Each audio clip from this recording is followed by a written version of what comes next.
शरण्ये त्र्यम्बिके गौरी नारायणि नमोऽस्तुते। सर्वमङ्गलमाङ्गल्ये शिवे सर्वार्थसाधिके शरण्ये त्र्यम्बिके गौरी नारायणि नमोऽस्तुते। सर्वमङ्गलमाङ्गल्ये शिवे सर्वार्थसाधिके शरण्ये त्र्यम्बिके गौरी नारायणि नमोऽस्तुते।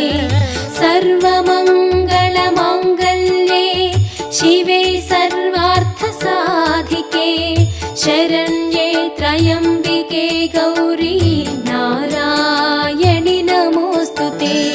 सर्वमङ्गलमाङ्गल्ये शिवे सर्वार्थसाधिके शरण्ये त्र्यम्बिके